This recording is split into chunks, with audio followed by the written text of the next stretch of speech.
People have actually been predicting the end of the world for thousands of years. And then, of course, there are many Old and New Testament prophecies that predict the apocalypse. A year ago, Hollywood produced a movie called 2012, in which the Mayan calendar is supposed to have predicted the apocalypse in just 2 years from now. There was the Y2K scare that where people felt that computers were going to crash when the new millennium came. And a lot of people thought that that might create the end of the world. And then in the Islamic world, the end comes with a global jihad. Sure seems like they're getting ready for that. In the late 1840s, a circuit preacher by the name of William Miller predicted the world would come to an end by the end of that decade, and he gained a large following of believers.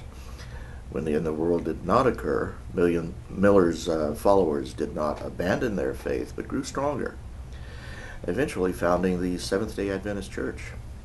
In 1914, a man by the name of Charles Russell read the banner headline in his newspaper, "A war like no other is declared." Of course, that was World War I. And he recognized this as a verse from the book of Revelation. That's probably because that's where the reporter got it as well.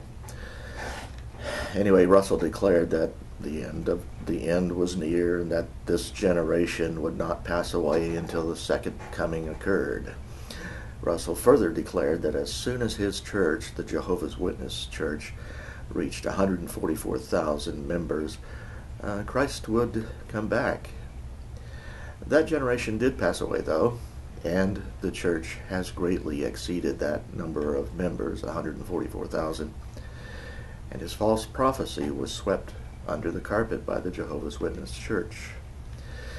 In September 1954, a psychologist by the name of Leon Festinger and his colleagues read in the newspaper that a housewife from Minneapolis claimed that for nearly a year she had been receiving messages from aliens on the planet Clarion.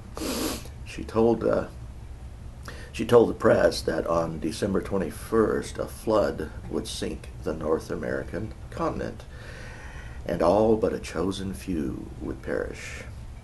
Festinger got permission to study the small cult, who believed in her prophecy, to witness a psychological effect called cognitive dissonance.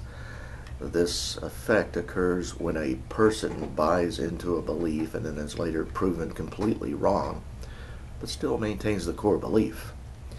Why should we care if we overpopulate the planet? After all, Jesus is coming.